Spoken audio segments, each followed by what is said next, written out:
গান্ধী মূর্তির পাদদেশে তৃণমূলের মঞ্চ যখন সেনা খুলতে যায়, মমতা বন্দ্যোপাধ্যায় নিজে চলে আসেন এবং উনি বলছেন যে সমস্ত এজেন্সিকে নামিয়ে দেয়, এরা স্বৈরাচারী পক্ষ, বিজেপি পক্ষ। হ্যাঁ, আমরা কি তাহলে ব্রিগেডে কোনোদিন সভা করতে পারবো না? আমাদের তাহলে পারমিশন নিতে হবে? সব এজেন্সিকে গভর্নমেন্টের ললিপপ বানিয়েছে। দেখুন, মমতা বন্দ্যোপাধ্যায় আজকে একটা ইনস্ট্যান্স তৈরি করলেন যে কোনো এক জায়গায় মঞ্চ খুলে নেওয়া হয়েছে বলে মুখ্যমন্ত্রীকে আসতে হয়েছে। পার্টিদের তাহলে কি অবস্থা, কতটা দৈন্যদশা হয়ে গেছে সেটা ভাবুন। মুখ্যমন্ত্রী কেন এসেছেন?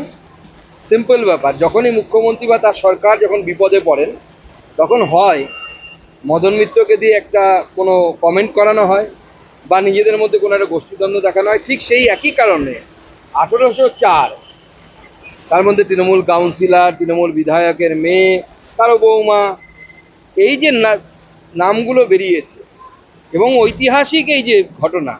কেন ঐতিহাসিক ঘটনা? এই প্রথম ভারতবর্ষের কোনো রাজ্য সরকারই নিজেদেরকে চোর বলছে, চোর বলে সার্টিফাই করছে। কারণ এসএসসি তো রাজ্য সরকার, তারাই বলছে আমরা 1804 জনকে চাকরি বিক্রি করেছি। এই থেকে চোখ ঘোরানোর জন্য পুরোটাই আজকে মমতা বন্দ্যোপাধ্যায়ের ড্রামাবাজি। ব্রিগেডে সভা করতে গেলে বা সেনাবাহিনীর এলাকায় সভা মঞ্চ যাই আপনাকে করতে হয়, বিজেপি ক্ষমতায় থাকলেও বিজেপিকে তার পারমিশন নিতে হয়, মমতা বন্দ্যোপাধ্যায়কেও পারমিশন নিতে হবে, সিপিএমকেও নিতে হবে, আইএসএফকে নিতে হবে, আপকেও হলেও নিতে হবে। এটাই নিয়ম। মমতা বন্দ্যোপাধ্যায়ের লোকাল অথরিটির কাছ থেকে দুদিনের পারমিশন নেওয়া ছিল।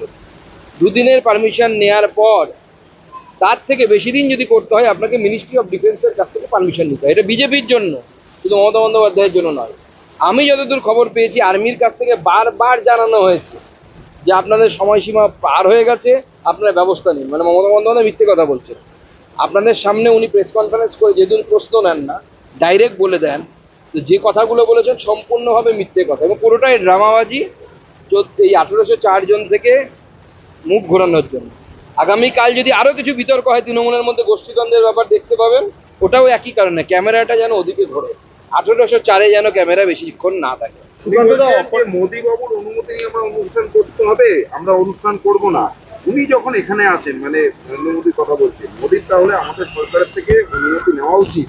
যখন তিনি কলকাতায় বা পশ্চিমবঙ্গে আসেন, তিনি কি আমাদের থেকে অনুমতি নেন? আমরা এমনই করতে দিই, এমনিই করতে দিই, কারণ এটা সৌজন্য। এখানেও মুখ্যমন্ত্রী মিথ্যে কথা বলছে।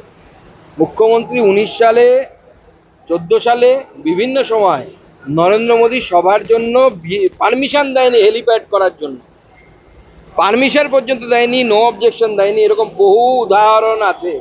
কত উদাহরণ লাগবে মমতা বন্দ্যোপাধ্যায়কে বলবেন, আমরা দিয়ে দেবো। যোগীজির সভা করতে দেওয়া হয়নি 2018 সালে আমার নিজের কনস্টিটিউয়েন্সিতে। কতগুলো উদাহরণ লাগবে। আপনার মোদির পারমিশনের দরকার নেই, মিনিস্ট্রি অফ ডিফেন্সের পারমিশন লাগবে। মিনিস্ট্রি অফ ডিফেন্সের পারমিশন নিন। ভারতবর্ষের সেনাবাহিনীকে এইভাবে অপমান করার চেষ্টা করবেন না। ভারতবর্ষের সেনাবাহিনী ভারতবর্ষের জন্য বুকে গুলি খায়, আপনার দলের মতো চুরি করে না। সুকান্তদা, অপারেশন সিঁদুরের সময় মমতা বন্দ্যোপাধ্যায় বলেছিলেন এটা মোদির কৃতিত্ব নয়, সেনার কৃতিত্ব, কিন্তু সেনা যে তৃণমূলের মঞ্চ খুললো তখন আপনাদের দিকে দোষের আঙুল। দেখুন, মমতা বন্দ্যোপাধ্যায়ের কথায় কোনো লজিক খুঁজতে যাবেন না, তাহলে হজবরলতেও আপনাকে লজিক খুঁজতে হবে। মমতা বন্দ্যোপাধ্যায়ের লেখাও যেরকম আবোল তাবোলের টাইপের লেখা, সেরকম তার বক্তব্যও তাই। মমতা বন্দ্যোপাধ্যায় লজিকহীন মুখ্যমন্ত্রী, লজিকহীন পলিটিশিয়ান। ওনার লজিক মানেন না, বিজ্ঞান মানেন না, কিচ্ছু মানেন না, নিয়মকানুন মানেন না, ভারতবর্ষের সংবিধান মানেন না। উনি ভেবে নিয়েছেন গোটা পশ্চিমবঙ্গটা ওনার জমিদারি, পৈতৃক সম্পত্তি।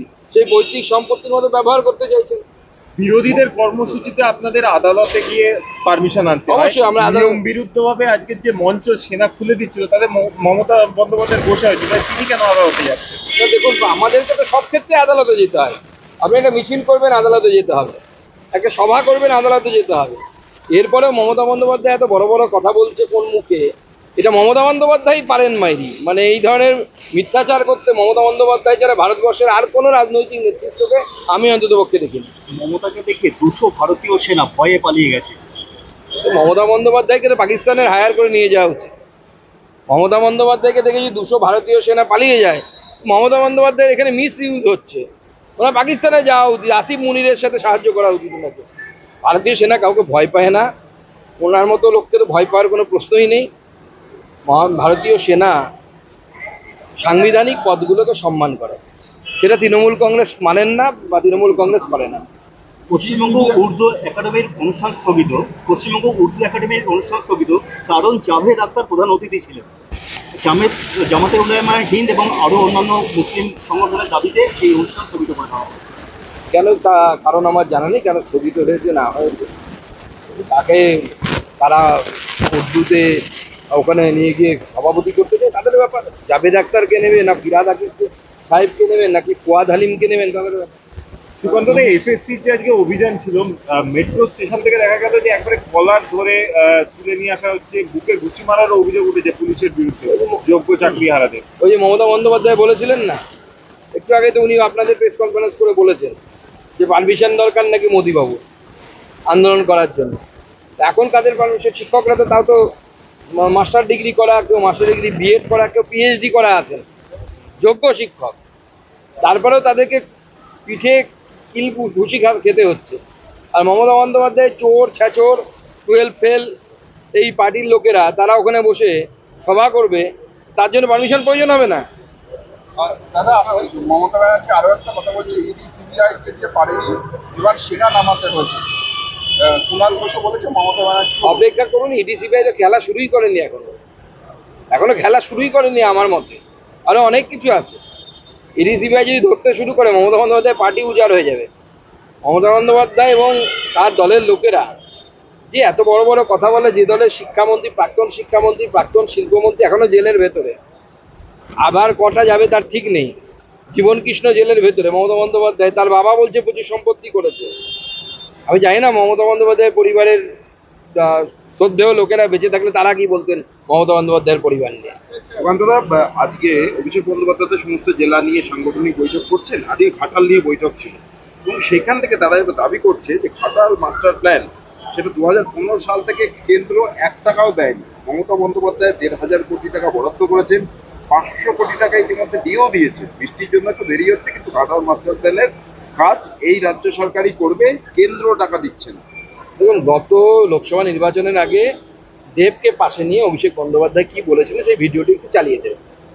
আমরা অভিষেক বন্দ্যোপাধ্যায় তথা তৃণমূল কংগ্রেসকে বলছি, আপনাদেরই বলা কথা, তাতেই আপনারা সেটা মানুন। আপনারা বলেছিলেন কেন্দ্রের কোনো টাকা লাগবে না, রাজ্য সরকার নিজের টাকায় করবে, এবং খুব তাড়াতাড়ি একটা সময়সীমাও বেঁধে দিয়েছিলেন যে এই সময়ের মধ্যে হবে। প্রশ্ন হচ্ছে হলো না কেন? কে অপদার্থ? নাকি অভিষেক বন্দ্যোপাধ্যায় মিথ্যে কথা বলেছিলেন, না অভিষেক বন্দ্যোপাধ্যায়ের পিসি মমতা বন্দ্যোপাধ্যায়ের সরকার অপদার্থ? কোনটা? দুটোর মধ্যে তো একটা হতে পারে। এই সাংগঠনিক বৈঠকে আরেকটা জিনিস দেখা যাচ্ছে যে বিভিন্ন জায়গায় ব্লক সভাপতি বদল করতে গিয়ে তৃণমূলকে রীতিমতো হিমশিম খেতে হচ্ছে। দেখুন, ব্লক সভাপতি মানে পুরো ব্লকের পয়সা টাকার কাছে যাবে সেই ব্যক্তি, যে পুলিশের মাধ্যমে টাকা তুলে টাকা পৌঁছে দেবে উপযুক্ত জায়গায়। স্বাভাবিকভাবে এই ধরনের একটা গুরুত্বপূর্ণ জায়গা থেকে কাউকে আপনি সরাবেন তৃণমূল কংগ্রেসে, তাতে তো অশান্তি বাঁধবেই। কারণ যে ব্লক সভাপতি সরে যাবে তার ইনকাম কমে গেল, নতুন যে হলো তার ইনকাম বেড়ে গেল, তো স্বাভাবিকভাবে সে তো ছেড়ে দেওয়ার কথা নেই, যার পথ চলে যাচ্ছে তার। আমার শেষ প্রশ্ন একটা, 29 তারিখ কংগ্রেস অফিসে রাকেশ সিং ভাঙচুর চালায়, 3 দিন হয়ে গেল তাকে ধরতে পারেনি পুলিশ, অথচ গতকালই রাকেশ সিং একেবারে ইডেন গার্ডেনের সামনে দাঁড়িয়ে আমাদের ইন্টারভিউ দিয়েছে, এবং সে বলছে আমি বহাল তবিয়াতে আছি কলকাতাতেই। তার ছেলেকে গতকাল রাতে পুলিশ তুলে নিয়ে গেছে, আজকে গ্রেপ্তার দেখিয়েছে। তো রাকেশকে কেন ধরতে পারছে? রাকেশকে কেন ধরতে পারছে না সেটা মুখ্যমন্ত্রী বলতে পারবে না, মুখ্যমন্ত্রী পুলিশ বলতে পারবে। আমি শুধু এটুকু বলবো যে পার্টির ঘোষিত কর্মসূচি সেদিন ছিল না, যেরকম আমাদের সভাপতিও বলেছেন। এবার কেউ হয়তো মাননীয় প্রধানমন্ত্রীর মাকে নিয়ে যে অসভ্য কথা বলা হয়েছে তাতে হয়তো আক্রোশিত হয়ে কিছু করেছে, কিন্তু আমরা এই ধরনের কোনো রাজনৈতিক দলের পতাকা পোড়ানো, অন্য দলের পার্টি অফিসে গিয়ে ভাঙচুর করা, এটাকে আমরা এন্ডোর্স করি না, আমাদের দলও এন্ডোর্স করে। এবার কে পুলিশ ধরবে কি ধরবে না তাকে, এটা পুলিশের ব্যাপার। পুলিশ তৃণমূল আমলে অন্ততপক্ষে এই জায়গায় আছে যে পয়সা দিলে পরে সবই ম্যানেজ হয়।